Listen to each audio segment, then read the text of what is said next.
Hi everyone and welcome back. It's Boone. So many months ago, someone in my comments section, and I'm so sorry, I can't remember your name. If this was you, just comment below and I'll credit you. But someone asked me if I felt that there were more masculine traits that I had sort of carried over from before I transitioned. And I thought that was a really interesting question, and I said at the time that I was probably going to do a video on it at some point.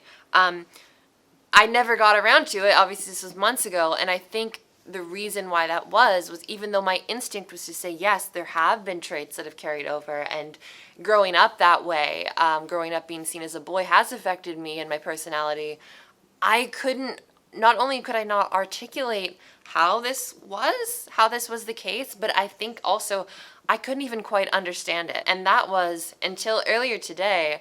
I was singing, as I do very often around my house just for fun and habitually. I was singing in a much lower register. I wasn't singing in like what I would consider my man voice or anything like that. If I even have one at this point anymore, honestly, I don't know. But it was a much lower register, and it was like a womanly low voice. And the thing was, it was noticeably low, it was noticeably deep, but I was enjoying myself, and I was singing with this air of confidence, and I really felt in my element as I was doing it.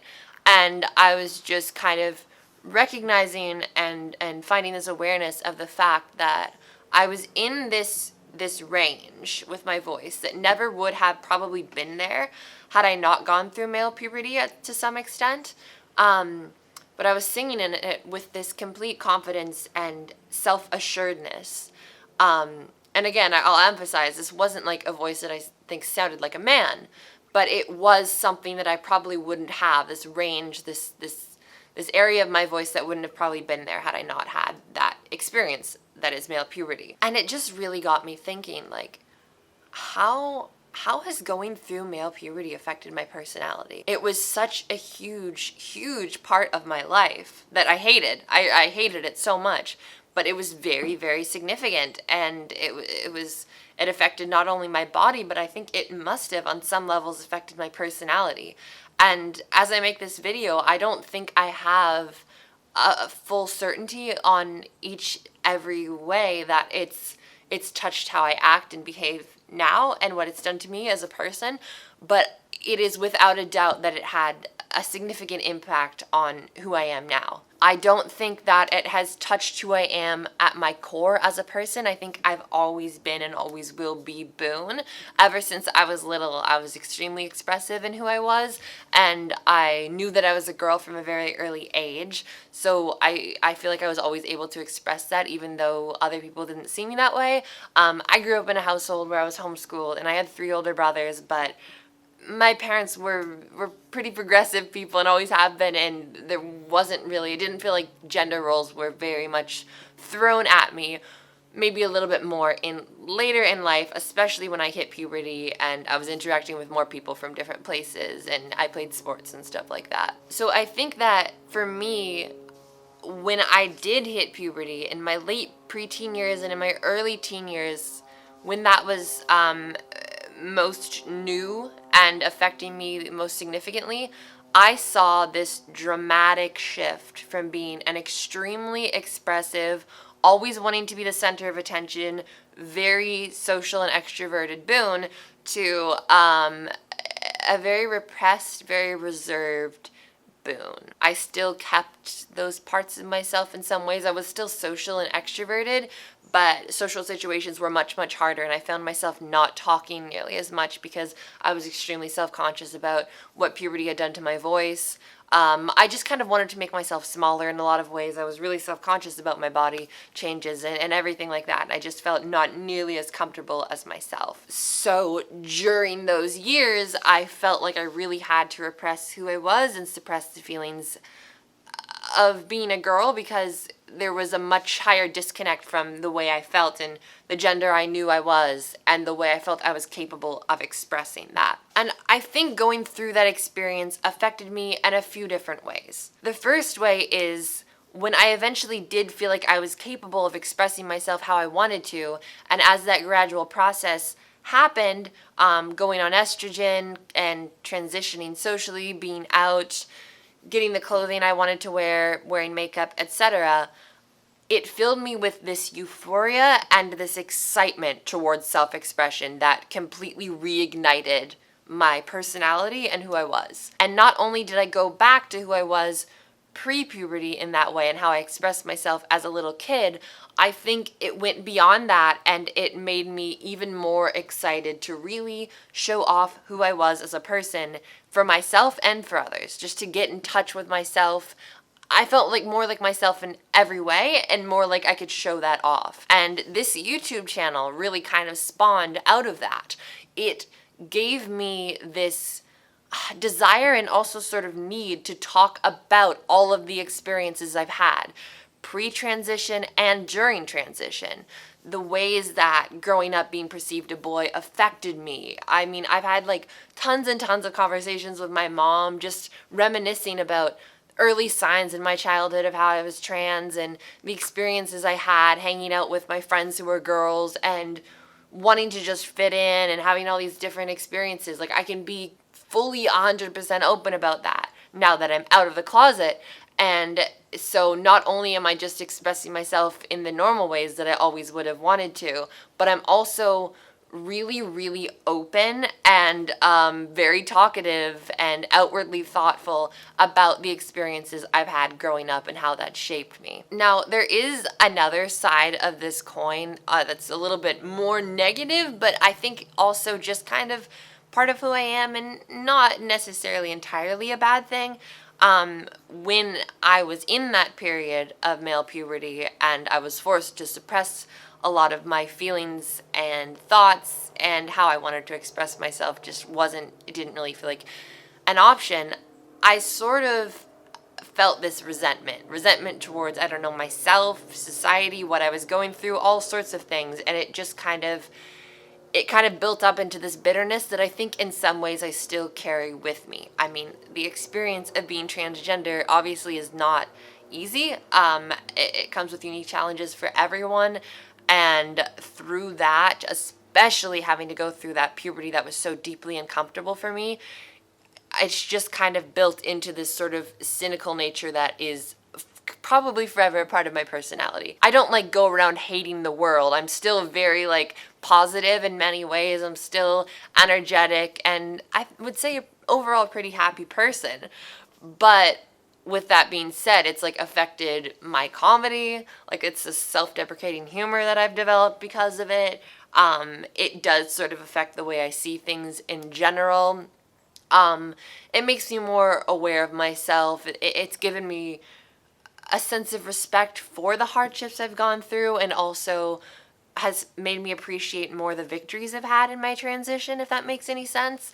So it's not entirely negative, even though it is more of like the cynical, bitter thing that's attached itself to my personality. It's also grown into a way to further appreciate the positive things that have come through me transitioning and the joyous nature that has been continuing to express myself more and more as I've transitioned. Another thing is, on a more physical level, as I've mentioned many times, my voice changed through this experience. It got much lower. I've spent the last 4 years really training it to sound more feminine. And it's gone through many different phases of falsetto and really high pitched but not falsetto and much closer to my normal voice and this and that. It's been all over the place. What I've realized more recently, though, is that I actually feel a lot more comfortable with a lower voice. It's not super duper low. Obviously, my voice now is still a lot higher pitched than how it used to be. It used to be really low, but there was a time when I was trying to feminize my voice, and you can see this even if you go back onto some of my older videos, where it was quite a bit higher than it is now. And as time went on, I just sort of realized that I feel a lot more natural and more myself when I speak with this lower register. It's not super low, but I've found a range that is comfortable for me. Spending these last 4 years really getting to know my voice and what it can do has, I think, culminated in a way for me to find this area that is most comfortable for me. And I still struggle with it. I still feel like my voice changes kind of on the daily, depending on my mood and depending on whether I've been working on it and focusing, like actually putting consciousness to certain things that I want to work on and to sound a specific way. But it's given me an appreciation for some of the qualities that are unique to me having gone through male puberty, which goes back to what I was saying originally. So it's been very, very difficult, and it's interesting to talk about this because I've said many times before that my voice has historically been the largest source of gender dysphoria for me. But in many ways, it's actually been one of the first things that I've come to embrace about the way my male puberty has affected me. I think that as sort of a survival instinct and sort of this like rebellious act towards what I've had to go through, I've kind of just said, like, screw it. You know what? I'm going to embrace that my voice has changed in this way. And I have actually always loved deep voices on women. Why can't I love it on myself? And this has come in other ways, too. Like, for a while, I wore kind of more traditionally masculine clothing. It was still, like, often clothes that I got from the women's section. But I would wear, like, tank tops and combat boots and hoodies and beanies and stuff. And I've just kind of come to celebrate the way that being trans has affected me. There was a large portion of my life, well, at least a large portion of my transition, where I really wanted to forget about a huge chunk of my life. I wanted to forget about everything that happened before I transitioned. I didn't want to think about the fact that I was ever seen as a male by people. I didn't want that to be who I was. I wanted just me as a girl to be who I was and didn't want to worry about the trans part at all. Even though I still have beliefs around wanting not to focus my identity solely on being trans, and I want to think of myself as a woman first and just use trans as an adjective to describe myself, it is still kind of an important adjective, and I would be sort of, I think, doing myself a disservice to try and forget that I had these experiences. As painful as they were, I did go through male puberty. Not maybe entirely, but in some ways I did. And I did go through most of my life with people seeing me as a man. And that doesn't make me any less of a woman now, and I'm always going to call myself a woman before ever talking about being trans. But those experiences were very real, and I'm growing to become more okay with the fact that they did happen and they did affect how I perceive the world now and how I perceive myself. They're not what make up who I am at my core. How I acted and how I behaved when I was too young to really worry about gender, that's who I am. And I think I want to always remember that when I'm getting confused about how people perceive me and getting too in my own head about that. But I do think I feel a lot more comfortable and a lot happier and more at peace when I accept the fact that these experiences I had as a preteen and as a teenager did happen, and they did affect me, and they'll always be a part of my past. I was never a boy, and I'll say that right now, and I like to repeat that. I was never a boy, I was always a girl, and I've always felt like one, and I've known I was one from a very early age, but I did spend most of my life with the people in my life and strangers and everyone thinking and assuming that I was a boy. And that affected me, and that was a very real part of my life. And I just need to acknowledge it, and I think there's nothing wrong with that. Anyways, this has been like a huge ramble fest, and there's actually quite a few things that I wanted to touch on that I didn't even get the chance to. I was part of like this video game community that was very male dominated, and that's another thing I'd like to probably make a video on in the future, so let me know in the comments down below if you're interested to hear my tales of being a competitive gamer and how that sort of affected me too, to this day.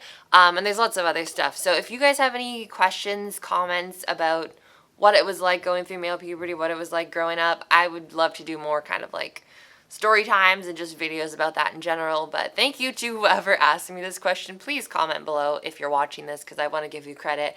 But yeah, huge ramble fest, and I just appreciate you all very much for sticking through it. So thank you all for watching, and I will see you next time.